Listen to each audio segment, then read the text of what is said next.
Hello साथीहरु, आजको यस भिडियोमा चाहिँ हामीले अब आफ्नो YouTube च्यानल मोबाइलबाटै कसरी क्रिएट गर्ने भन्ने बारेमा चाहिँ थोरै जानकारी लिएर आएको छु र तपाईहरुलाई योभन्दा अगाडि मैले आफ्नो जीमेल एकाउन्ट कसरी क्रिएट गर्ने, गुगल एकाउन्ट कसरी क्रिएट गर्ने भन्ने बारेमा चाहिँ थोरै भिडियो बनाएको थियो र त्यस भिडियो तपाईहरुले हेर्नुभएको छ भने गएर हेर्नु होला र त्यो भिडियो मैले माया आइकनमा राखिदिएको छु।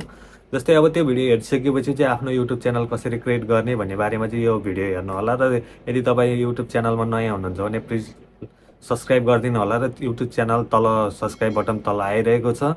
अब आफ्नै मोबाइलबाट कसरी YouTube च्यानल क्रिएट गर्ने र तपाईहरुलाई म आफ्नो मोबाइलको स्क्रिन सेयर गर्न चाहन्छु र जसरी स्क्रिन सेयर गरेपछि तपाईहरुले यस भिडियोलाई अन्तिमसम्म हेर्नु होला र यदि हेरिसकेपछि चाहिँ तपाईहरुले आफ्नै मोबाइलबाट YouTube च्यानल कसरी क्रिएट गर्ने भन्ने बारेमा चाहिँ थोरै जानकारी लिन सक्नुहुनेछ।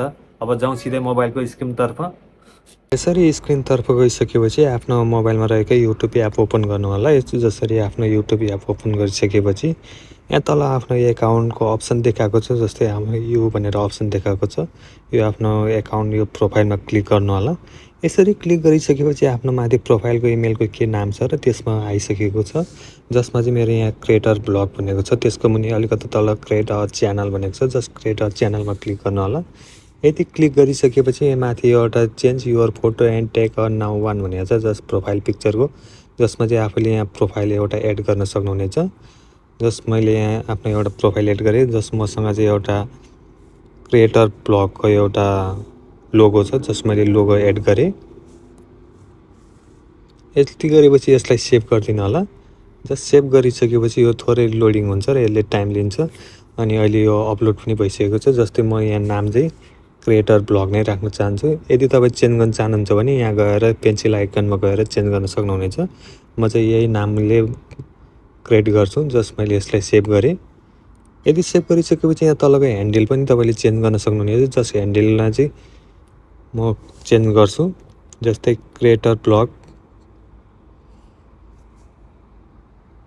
500 भनेर राख्छु। यसरी क्रिएटर ब्लग 500 मैले यो ह्यान्डल चाहिँ चेन्ज गरेँ।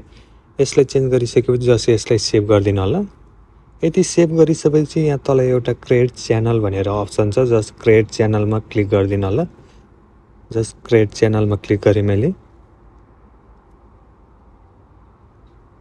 यसरी क्रिएट च्यानलमा क्लिक गरिसकेपछि च्यानल हाम्रो क्रिएट भइसकेको छ। तल आफ्नो प्रोफाइलमा जानु होला, जस्ट यो अप्सनमा यहाँ गइसकेपछि जस्ट यहाँ माथि एउटा क्रिएटर ब्लग र लोगो सहितै आएको छ, क्रिएटर ब्लग 500। जस्ट यो भ्यू च्यानलमा जानु होला। जस्ट भ्यू च्यानलमा गइसकेपछि हाम्रो यहाँ च्यानल क्रिएट भइसकेको छ।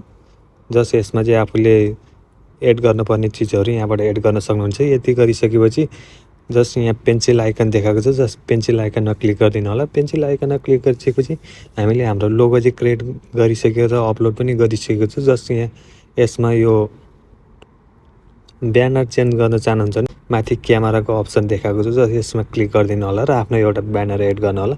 मैले चाहिँ अगाडि नै क्रिएट गरिसकेको छु ब्यानर, जस्ट म त्यो ब्यानरलाई एड गरेँ।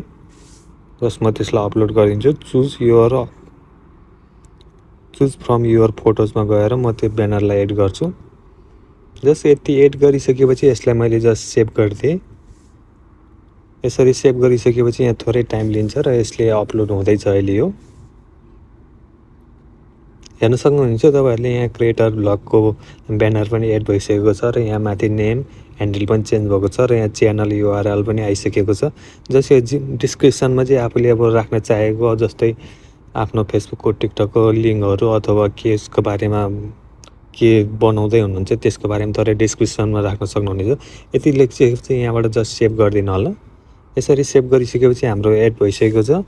यति गरिसकेपछि जस्ट म यसलाई ब्याक गरेर अर्को एउटा कुनै पनि एउटा ब्राउजर ओपन गर्छु।